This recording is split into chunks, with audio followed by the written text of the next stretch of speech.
Think of your deeds as your children. You create them, nurture them, hope for the best, and anticipate that one day they will repay you by bringing comfort and benefit. But unlike the children you can see now, these children of the hereafter are not yet visible. Consider, how many deeds have you produced? How many have you raised with care? And when the day comes to meet them for the first time, what will that encounter be like? Hatim ibn al-Asam, Allah have mercy on him, observed that every person loves something or someone in this world. Yet when death comes, that beloved often departs and leaves the person behind. He resolved, therefore, to direct his love toward his good deeds, so that when he enters the grave, those deeds would remain with him. This aligns with what the Prophet ﷺ be upon him taught. When a person is taken to the grave, 3 things accompany them: their family, their wealth, and their actions. Family and wealth turn back.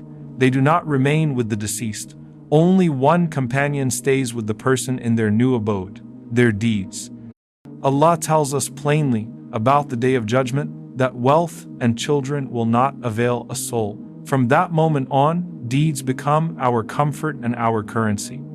The Prophet, peace and blessings be upon him, explained the fate of those who turn away from Allah's remembrance. They will have a constricted life, and on the day of resurrection, they will be raised blind. This constriction can affect many aspects of one's life, but the Prophet, peace and blessings be upon him, described one particular manifestation: the punishment in the grave for those who neglect remembrance. When a believer is placed in the grave, and the sounds of those departing fade away, the trial begins. The hadith describes a scene. As punishment approaches from above, the person's prayer rises to shelter them and declares, "You shall not pass beyond me." The prayer stands guarding the head. From the right side comes the threat, and the person's fasting stands and says the same, barring the punishment. From the left, zakat stands and repels the torment. Beneath the feet, acts of charity, kindness to relatives, voluntary giving, truthfulness, and honesty all stand as protection and say, "You shall not pass beyond me." These are the person's righteous actions, their children standing guard and interceding. Then the angels pose their questions. Who is your Lord? What is your religion? Who is your prophet? These responses cannot be manufactured in that moment. They depend on what the person practiced in life. To affirm who one's Lord is requires that one truly worshipped him. To name one's religion requires that one lived by it. To affirm the Prophet ﷺ requires following him indeed. If the answers are correct, a voice from the heavens proclaims that the servant spoke the truth. In some narrations, the 2 angels even remark afterwards that they knew the answers the person would give. Allah then grants the believer comfort and honor. The grave is adorned with furnishings from paradise. The deceased is clothed in garments of paradise. A door to paradise is opened and its fragrance reaches the person.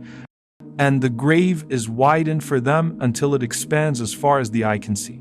The believer is thus clothed and refreshed, with a window toward their final abode, and a visitor appears with a radiant face, fine garments, and a pleasing scent.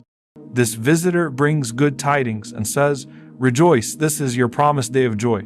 The deceased asks, "Who are you?" And the visitor replies, "I am your good deeds." Imagine the sight. All of a person's righteous acts gathered and personified as a benevolent companion, coming forward to give glad tidings. Your recitation of the Quran, your prayers, your fasting, your charity, all of it consolidated into one figure saying, "I am your good deeds." Before this moment of joy, those deeds first acted as a shield against punishment. They guarded the deceased from harm, and now they return, bearing news of reward and relief. These deeds become the principal source of benefit and companionship for the person in the grave. There are also special categories of people who are explicitly protected from grave punishment: martyrs, those who die of certain illnesses, and those who pass away on Friday are among those mentioned in the narrations. Conversely, many reports warn of specific sins that draw punishment in the grave: slander, negligence, impurification, adultery, dealing in interest, and other serious transgressions can bring torment. It is therefore crucial to avoid such sins and to hold fast to righteous conduct. Everything we experience in this life is part of the greater build-up toward the last day. The Prophet ﷺ said that each person, upon death, is shown their eventual destination every morning and evening. A righteous person glimpses his place in paradise and is told, "This is where you are headed." A sinful person may be shown his place in the fire and warned accordingly. Additionally, each person is shown one more scene, a particular place, and is reminded that this is the station one will be raised to on the day of resurrection. For the believer who has prepared with deeds, the grave becomes a place of ease. They find themselves clothed in the raiment of paradise, standing before the window that looks toward their final home in the hereafter. When on the day of resurrection they are shown their place, they will not run from it. Instead, they will be overwhelmed with gratitude and supplication. "My Lord, establish the hour." This expression is not one of fear alone, but of awe and fulfillment. The realization that what had been promised has come to pass. It is Nabi sallallahu alayhi wasallam. So reflect. Our actions now are the provisions we will carry into the grave. They are our companions when family and wealth withdraw. Will the person lying in the grave find their prayer rising to shield their head, their fasting defending their right, their zakat repelling harm on the left, and the charity beneath their feet? Will the visitor who appears have a face made of your good deeds, bringing glad tidings and clothing you in the garments of paradise? Or will the grave be constricted, the scene filled with distress, and the one you loved leaving you empty-handed? Turn your love toward deeds that will remain. Love acts of worship and righteous conduct in a way that they become the treasures you carry with you. Cherish your prayers not merely as a routine, but as a shield. Value your fasting as more than hunger and thirst. Let it be a defender. Regard your charity not merely as a transaction, but as a protective layer under your feet. Guard your tongue. Be truthful. Be honest. Honor your ties of kinship, and give voluntarily of what you can. In so doing, you cultivate a body of good deeds that will stand in your favor when the trumpet sounds. Remember also the sobering point that the day will come when wealth and children cannot help. The human tendency is to cling to what is visible and to invest love and expectation in what we can touch. Yet most beloved things in this world may depart at death. Hatim ibn al-Asam's insight invites a reorientation of the heart. Invest in those things that do not leave. Love your deeds so that they may accompany you. Make your worship a priority so that the questions in the grave will be answered with truth. Practice the religion you profess so that when asked what your path is, you will not be silent or uncertain. Ponder the scene of the grave as narrated. Darkness and loneliness may appear at first, but then the very acts you performed stand up in defense of you. The prayer lifts its hands in protection. The fast, zakat, charity, truthfulness, and kindness all rise to interpose themselves between you and harm. If you are among those who practice the faith sincerely, when the angels come and ask, you will answer clearly. The heavens will echo with the affirmation that you spoke the truth. The garments of paradise will be placed upon you. Your place in the garden will become visible.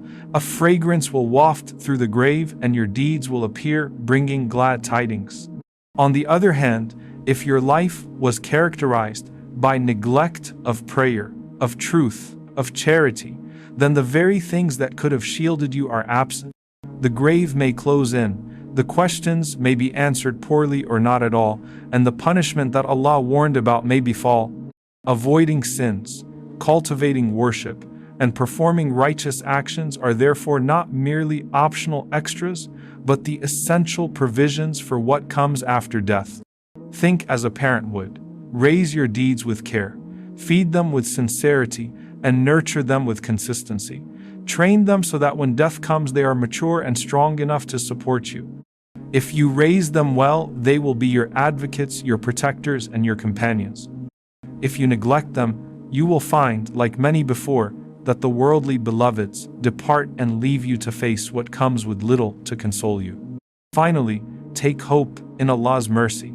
The narrations about comfort in the grave and the transformations Allah grants to the believer illustrate His generosity. He adorns the righteous with His favors, and amplifies the effect of their deeds at the hour of need. So make your deeds, prayer, fasting, charity, truthfulness, kindness, regular and sincere. Let them be the offspring you cherish most, so that when you meet them for the first time, they meet you with good news, with clothing from paradise, with a widened grave and a gateway to what has been promised.